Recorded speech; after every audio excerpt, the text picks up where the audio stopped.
Joseph Vijay எனும் நான்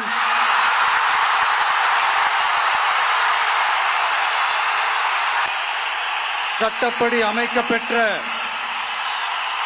இந்திய அரசியல் அமைப்பின்பால் உண்மையான நம்பிக்கையும் மாறா பற்றும் கொண்டிருப்பேன் என்றும் जनता के लिए जनता द्वारा शासन ही लोकतंत्र है, यह अमेरिका के पूर्व राष्ट्रपति श्री का कथन है।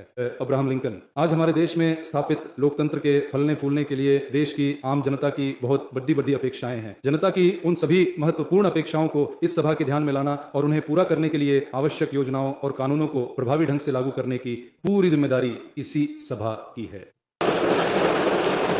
आप सभी साथियों को क्रांतिकारी नमो बुधाई, जय भीम, जय भारत, जय संविधान। दोस्तों मैं मनोजरन और आप देख रहे हैं अध्यात्म पावर।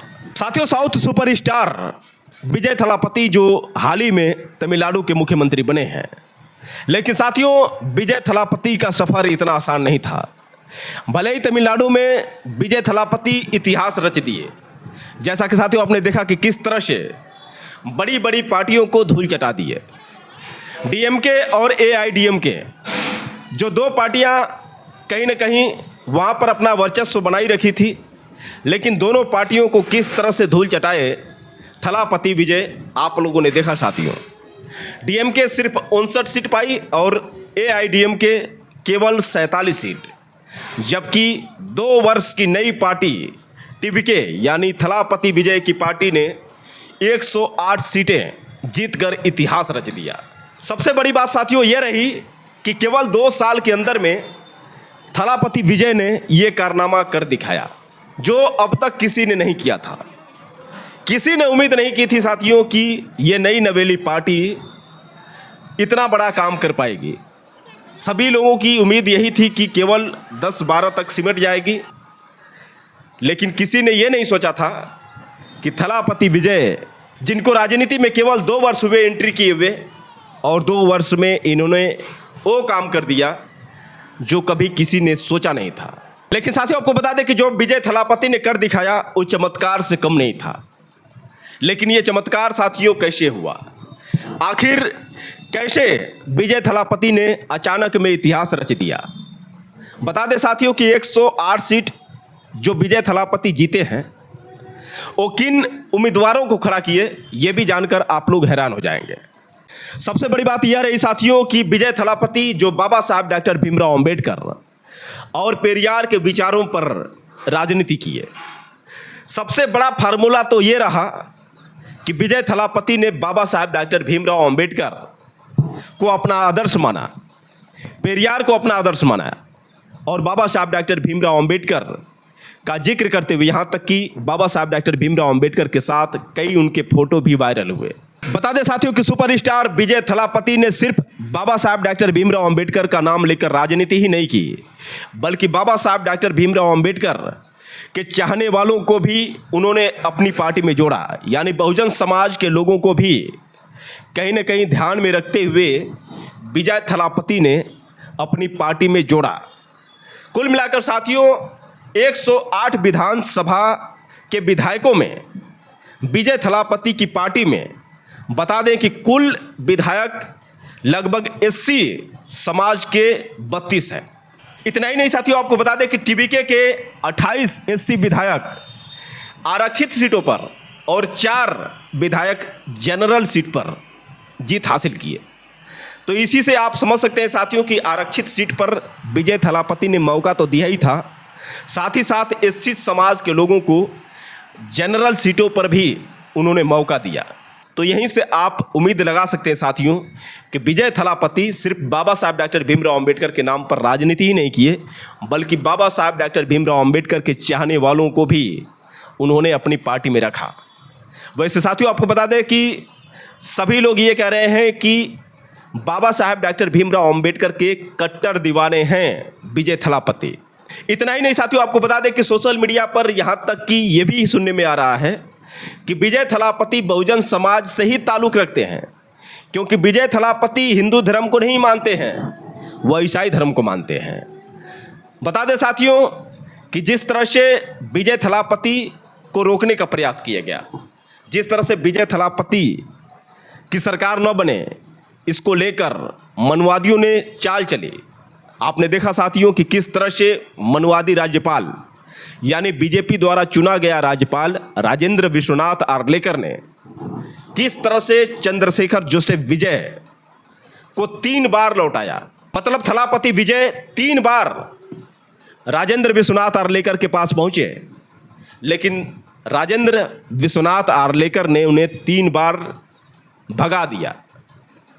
तो साथियों, जिस तरह से राजेंद्र विश्वनाथ आर्लेकर ने इनका अपमान किया, अगर इनकी जगह पर कोई और होता तो शायद भड़ास निकाल लिया होता, लेकिन नहीं।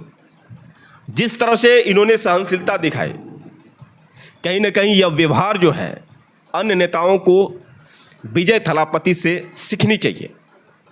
जो राज्यपाल ने 3 बार थलापति विजय को भगाया हो, इसके बावजूद थलापति विजय उस राज्यपाल का सम्मान करते हैं। साथियों, आप देख सकते हैं कि किस तरह से मुस्कुराते हुए उस मनुवादी राज्यपाल का कैसे थलापति विजय सम्मान कर रहे हैं।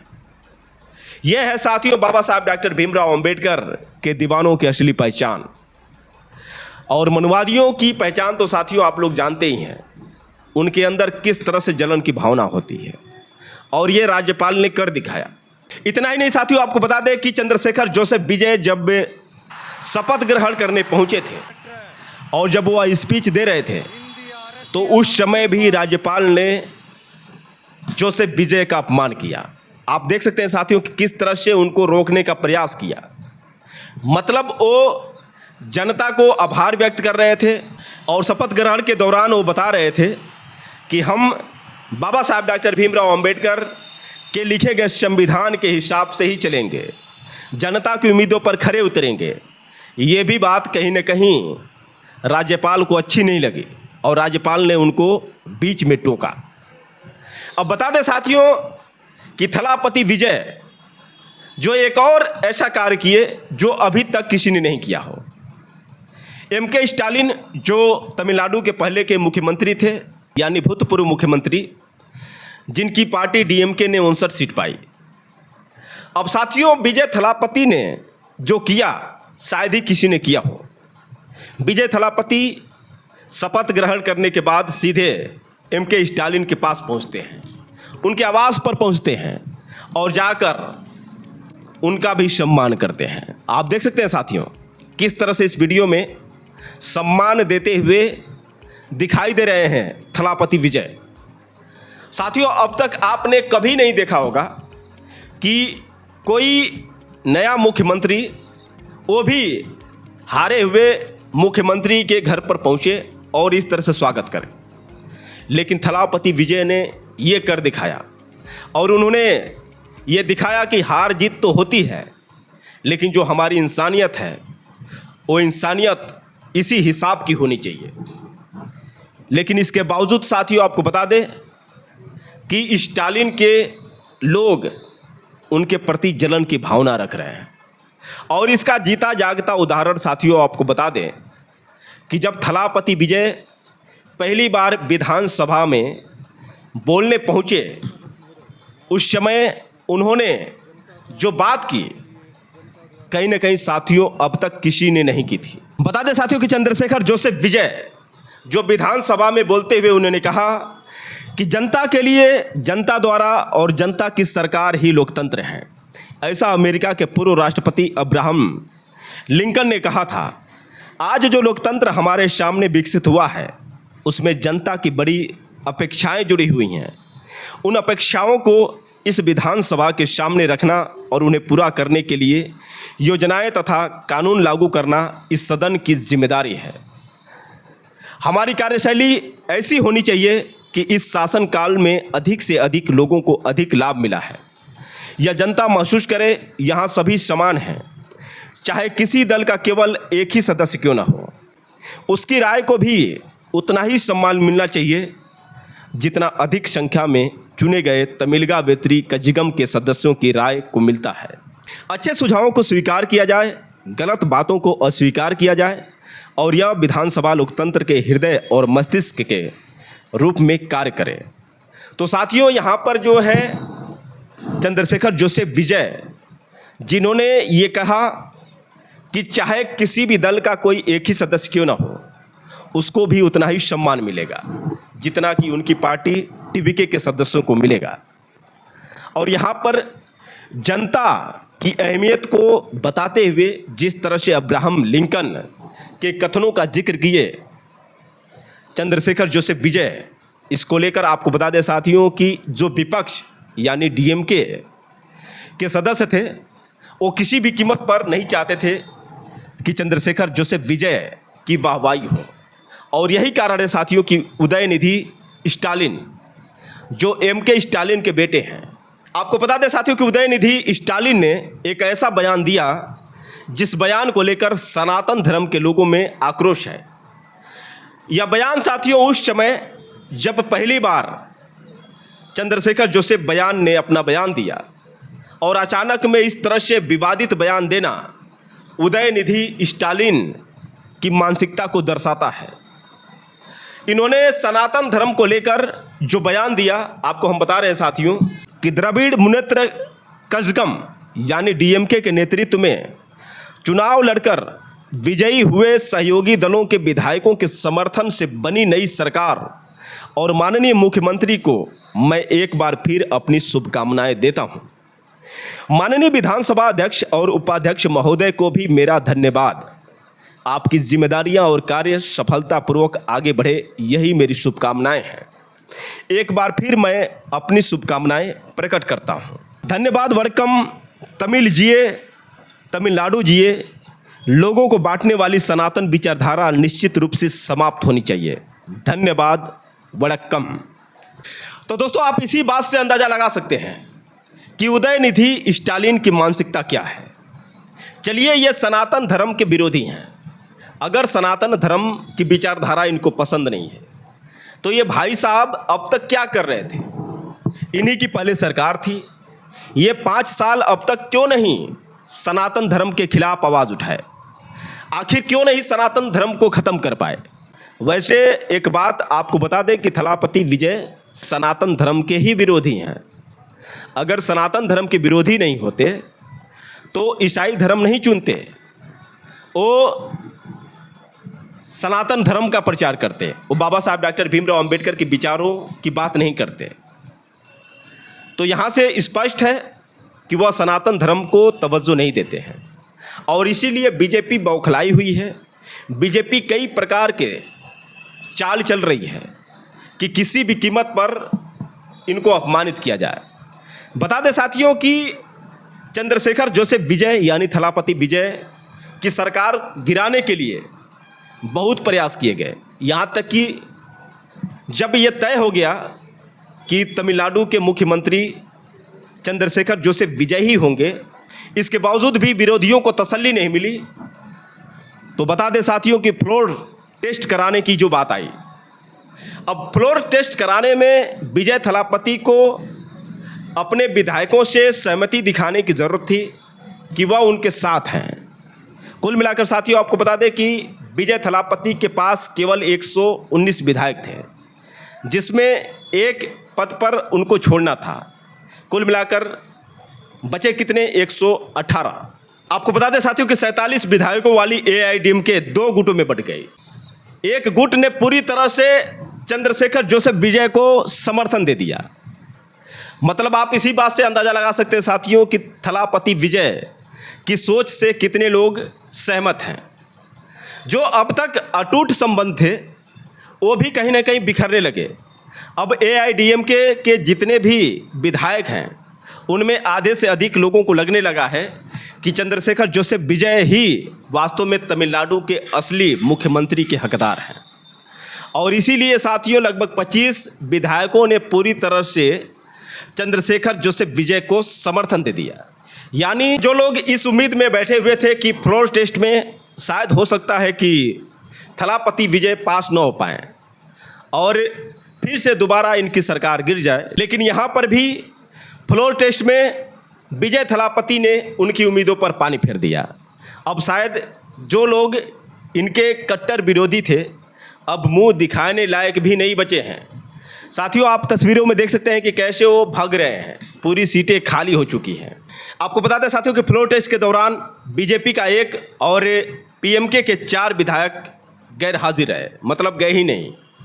और 22 ऐसे विधायक थे जिन लोगों ने विरोध किया, बाकी सभी ने थलापति विजय की पार्टी टीवीके का ही समर्थन किया। तो साथियों, यहाँ से ये आंकड़ा निकल कर आया है कि टीवीके को कुल मिलाकर 144 विधायकों ने समर्थन दे दिया। अब जो है पूरी तरह से रास्ता साफ है। अब चंद्रशेखर जोसेफ विजय को कोई रोकने वाला नहीं है। आपको बता दें साथियों कि चंद्रशेखर जोसेफ विजय यानी थलापति विजय के सम्मान में उनके चाहने वाले और उनके प्रति जिस तरह से दीवानगी बढ़ती जा रही है, सोशल मीडिया पर साथियों आप देख सकते हैं किस तरह से लोग पोस्ट करते हुए जा रहे हैं। आप देख सकते हैं क्रांति कुमार लिखते हैं, आज तमिलनाडु के मुख्यमंत्री विजय ने वो कर दिखाया जो आज तक किसी सत्ताधारी ने अपने अहंकार के चलते नहीं किया। सीएम के पद पर होते हुए भी विजय ने प्रोटोकॉल तोड़कर भूतपूर्व सीएम स्टालिन के घर जाकर उनसे मुलाकात की। यह तस्वीर बीजेपी के लिए सीख है जो विपक्ष को मानती ही नहीं। बीजेपी विपक्ष को कमज़ोर रखने में यकीन करती है। लोकतंत्र का यही अर्थ है, जो सत्ता में है कल को विपक्ष है, और जो आज विपक्ष में है कल का सत्ताधारी है। विजय और स्टालिन की मुलाकात का अर्थ है द्रविड़ भूमि पर तमिलों के बीच गैर द्रविड़ियन विचारधारा के लिए कोई स्थान नहीं है। आगे एक और यूजर करम यादव लिखते हैं, मोदी जी के नफरत की राजनीति के पीछे पेश है मोहब्बत की राजनीति। विजय ने जो किया ये बड़े बड़े नेता सपने में भी नहीं सोच पाएंगे। चुनाव में एक दूसरे के विरोधी, लेकिन आज मुख्यमंत्री विजय खुद चलकर पूर्व मुख्यमंत्री एमके स्टालिन के दरवाजे पर गए। आगे रवि परमार लिखते हैं कि लोकतंत्र के मजे लीजिए, यही भारत की गणतांत्रिक व्यवस्था है। यहाँ कोई किसी का दुश्मन नहीं होता, जनता ही मालिक है। वह जिसको मौका दे दे वही सर्वे सर्वा है। धन्यवाद बाबा साहेब अम्बेडकर, इतनी मजबूत लोकतांत्रिक गणतांत्रिक व्यवस्था देने के लिए। जय भीम। तो साथियों, आप समझ सकते हैं कि किस प्रकार से लोग अपनी प्रतिक्रिया दे रहे हैं। वही साथियों, जब 144 विधायकों ने चंद्रशेखर जोसेफ विजय को समर्थन दिया, उसके बाद उन्होंने विधानसभा में अपनी क्या स्पीच दी, पहले आप उनकी ये स्पीच सुनिए, उसके बाद हम सीधे आपसे बात कर रहे हैं। आदरणीय अध्यक्ष महोदय, मैं आपसे निवेदन करना चाहता हूं। ये सम्मानित सदन श्री सी जोसेफ विजय के नेतृत्व में गठित मंत्रिमंडल में पूर्ण विश्वास और समर्थन व्यक्त करता है। मेरे द्वारा सदन के पटल पर रखे गए इस महत्वपूर्ण सरकारी प्रस्ताव पर विभिन्न दलों के माननीय सदस्यों ने अपने बहुमूल्य विचार रखे हैं तथा इसके समर्थन और विरोध में विस्तृत तर्क दिए हैं। सबसे पहले मैं उन सभी सदस्यों का धन्यवाद करता हूं जिन्होंने चर्चा में भाग लिया। भारतीय राष्ट्रीय कांग्रेस पार्टी की ओर से बोलते हुए माननीय श्री राजेश कुमार जी ने न केवल इस प्रस्ताव का स्वागत किया बल्कि इसे धर्मनिरपेक्ष सरकार के समर्थन के रूप में भी बताया। मैं यह आश्वासन देता हूं कि यह सरकार निश्चित रूप से एक धर्मनिरपेक्ष सरकार के रूप में ही कार्य करेगी।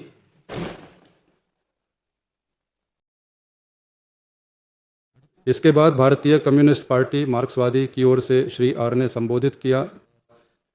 श्री चिल्ला स्वामी जी ने इस प्रस्ताव का स्वागत करते हुए अपना पूर्ण समर्थन व्यक्त किया है। विदुतलाई चिरुथाईगल काची की ओर से बोलते हुए माननीय सदस्य श्री वन्नी अरसू जी ने विश्वास मत में जीत हासिल कर इस सरकार के 5 साल तक चलने का जो विश्वास जताया है उसके लिए मैं उन्हें धन्यवाद देता हूँ।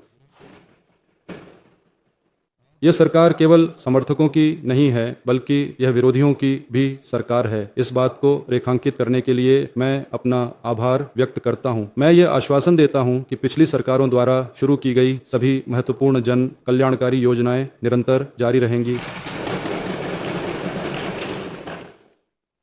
इंडियन यूनियन मुस्लिम लीग पार्टी का प्रतिनिधित्व करते हुए और उनकी ओर से अपनी बात रखते हुए माननीय श्री आमू शाहजहां जी ने इस प्रस्ताव का हार्दिक स्वागत किया और साथ ही यह आशा और कामना व्यक्त की कि यह सरकार आने वाले समय में एक अत्यंत ऐतिहासिक उपलब्धि हासिल करने में सफल होगी। माननीय सदस्य श्री एस कामराज जी ने इस प्रस्ताव का हार्दिक स्वागत करते हुए अपना संबोधन प्रस्तुत किया है। भाकपा के माननीय रामचंद्रन जी ने भी प्रस्ताव का स्वागत किया है और अपने विचार सदन के समक्ष रखे हैं। राष्ट्रीय प्रगतिशील द्रविड़ कड़गम की ओर से अपनी बात रखते हुए माननीय सदस्य श्रीमती प्रेमलता विजयकांत ने अपने संबोधन में विपक्षी राजनीतिक दलों को दुश्मन के रूप में न देखते हुए हमारी सरकार के कामकाज के बारे में उल्लेख करने और बधाई देने के लिए धन्यवाद। इसके अलावा उन्होंने 1-2 बिंदुओं पर अपनी राय रखने और स्पष्टीकरण देने का अनुरोध किया है। मैं इस पर पुनर्विचार करूंगा। तमिलनाडु में शासन करने वाली विभिन्न राजनीतिक दलों की सरकारों द्वारा राज्य की जनता के कल्याण को प्राथमिकता देते हुए बनाई गई योजनाएं, सामाजिक न्याय के उदाहरण के रूप में लागू किए गए कानून और हमारी पार्टी के वैचारिक नेताओं के विचार, इन सबको ध्यान में रखते हुए ही हमारी सरकार चलेगी। मैं बस यही आश्वासन देना चाहता हूं। भारतीय जनता पार्टी की ओर से बोलते हुए श्री एम भोजराजन ने तटस्थ रहने की बात कहते हुए अपना संबोधन दिया है। पट्टाली मक्कल कांची की ओर से आगे बोलते हुए माननीय डॉ श्रीमती सौम्या अंबुमणि ने अपने संबोधन में कहा कि किसानों, युवाओं, महिला कल्याण और शराबबंदी के संबंध में जिन योजनाओं को लागू किया जाना था, सरकार उन निर्धारित संकल्पों से भटक रही है। महिलाओं की सुरक्षा के संवेदनशील मामले में सरकार किसी भी चूक को बर्दाश्त नहीं करेगी। फिर माननीय श्री ने सभा को संबोधित किया। तमिलन अंसारी, आदरणीय माननीय श्री नित्यानंदन, माननीय डॉ M.H. जवाहरुल्लाह, माननीय श्री एडप्पादी के, पलानीस्वामी और अन्य सम्मानित सदस्यों ने अपने संबोधन के दौरान इस प्रस्ताव का कड़ा विरोध दर्ज कराया है। विपक्ष के नेता ने सदन से बहिर्गमन करने का निर्णय लिया है। माननीय श्री S.P. वेलुमणि जी ने प्रस्ताव का समर्थन करते हुए अपनी बात रखी है। माननीय सदस्य जिन्होंने यह विचार व्यक्त किया कि हमारी सरकार खरीद फरोख्त में शामिल है, मैं उनसे केवल एक बात कहना चाहता हूं, यह सरकार खरीद फरोख्त करने वाली नहीं बल्कि घोड़े की गति से काम करने वाली सरकार है। मैं दृढ़तापूर्वक कहना चाहता हूं कि यह सरकार खरीद फरोख्त में लिप्त नहीं है। हमारे तमिलनाडु की प्रगति के लिए काम करने वाले नेताओं द्वारा दिखाए गए सिद्धांतों से रत्ती भर भी विचलित हुए बिना यह सरकार निश्चित रूप से चलेगी। इसलिए मैं सभी माननीय सदस्यों से अनुरोध करता हूं कि मेरे द्वारा प्रस्तुत इस प्रस्ताव को सर्वसम्मति से पारित करें और इसी के साथ मैं अपनी बात समाप्त करता हूं। तो दोस्तों, आपने सुना किस तरह से चंद्रशेखर जोसेफ ने अपनी स्पीच के दौरान क्या क्या कहा। वैसे साथियों, आप लोग की क्या राय है, आप लोग कमेंट करके बताएं और हो सके तो साथियों इस वीडियो को ज़्यादा से ज़्यादा शेयर करें। फिर मिलेंगे अगले वीडियो के साथ, तब तक के लिए क्रांतिकारी नमो बुधाय, जय भीम।